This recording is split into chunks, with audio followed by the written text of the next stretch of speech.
So, I wonder what's going to happen. So, with the end of the episode, obviously the Witch of Yore finally attacking Lise, and what's going to happen there, like, I really don't know.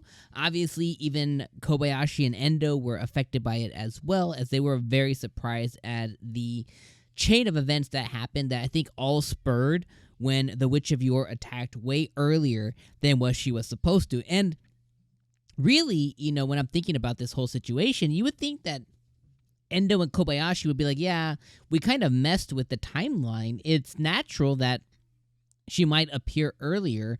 Now, the thankfully part is they were pretty well prepared. She just basically made like an extra hour appearance as opposed to waiting until the end of the ball. So their preparedness was still relatively there. The Witch of Yore came earlier, but I wouldn't say she necessarily caught them off guard or by surprise. They were still really well prepared, and the professor showed up as well. I think Professor Leo, however you want to say that. He ended up showing up as well, too, and I think that is definitely a boon and a benefit to them. Now, here's a couple of things that I gotta say directly from all of this. Is I'm a little bit frustrated at two things mainly on this episode. Now, I think the episode's pretty good, and I'm gonna talk about my full thoughts because I think part of the episode is really good and part of the episode is really boring. But here's the two things that I'm frustrated with. One, Endo, Kobayashi, 𝐒𝐻𝐽, Ball, and pretty much everybody present during this whole event understood the fact that Lise or Liselotte was the person the Witch of Yore was really going after. Like, everybody kind of understood the assignment of Lise being the one that that the Witch of Yore is really targeting. And Endo and Kobayashi, especially Kobayashi, really understood that it's because she's the vessel, blah, blah, blah.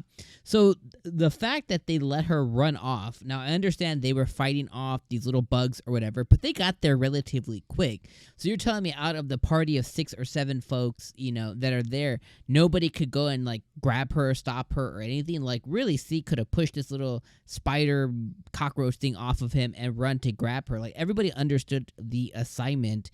Even Lise herself understood that she's the one being targeted. So it's like, yo, why would you react that way? Because like, this is what happened. Is like, yeah, that's what would happen, because she was looking for you. You fell into her trap, her easy to read trap. So that kind of frustrates me. Kind of just a little bit here as well. And then the second thing that kind of got me this episode as well was the second fact, of which I kind of alluded to a little bit, was what, like, half the episode was, I guess, kind of needed in a way, shape, or maybe even a form. It was kind of needed in a way just to kind of provide a little bit more context, a little bit more continuity, a little bit more story, kind of what's going on. But the reality is probably half of the episode is pretty boring. Now, we did get a nice little flashback with Lise and 𝐒𝐻𝐽. We got the Festival of Gratitude happening as they were praying for bountiful stuff and winter. The ball kind of being set up. We got a cool little moment between Kobayashi and Endo as Kobayashi went and got a bunch of party stuff, basically like little fans and all kinds of different party stuff to kind of, go about this event that's going to happen. But the reality is, like, about 2/3 of the episode is pretty boring. Like, nothing really happened. But then it picked up at like the last third of the episode, where kind of like everything kind of began to really like just fall in place. The other thing that I did like, outside of the boringness that I didn't like, is I did like how Ball made his move. I did like how Leon saw, basically he saw Fine's mom in her, especially with the dress. I like how Fine put her in a dress that she wore herself at one point. I thought that was a pretty cool thing. And then obviously just the stage being set for what's to come, I thought was pretty nice. But overall, like, I think most of the episode was pretty boring. It was just really just, providing context, providing, more about what's going to happen, setting the stage for what's going to happen next. And then the follow through was really, okay, here's the Witch of Yore showing up. Here's Endo and Kobayashi. Here's everybody reacting to that. So overall, I think this is probably one of the worst episodes, or one of the lesser episodes of the season. I'd probably give this one like a 6 out of 10 if we had to put like an exact, grade on just this episode alone. I think the show overall has been absolutely fantastic. But if we had to put a grade on just this episode, I would say it's probably 6 out of 10. But next episode, we have a couple episodes left. Next episode, we're going to be moving into the Witch of Yore, seeing is Lise going to get overtaken, by the Witch of Yore, what's going to end up happening there. Are Endo and Kobayashi going to be able to intervene in some way, shape, or form?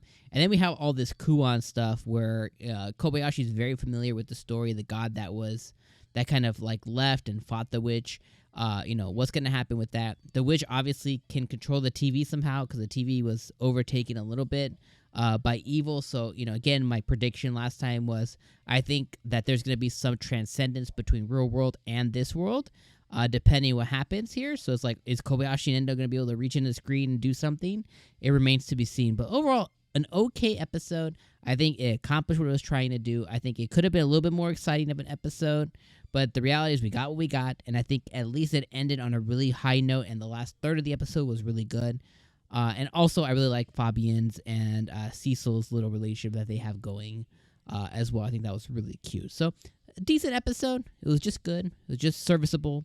But I think next episode, stuff's really going to hit the fan. And then hopefully it ends really well. Because the reality of a show like this is this might be the only season that we get. So hopefully it has a really impactful ending.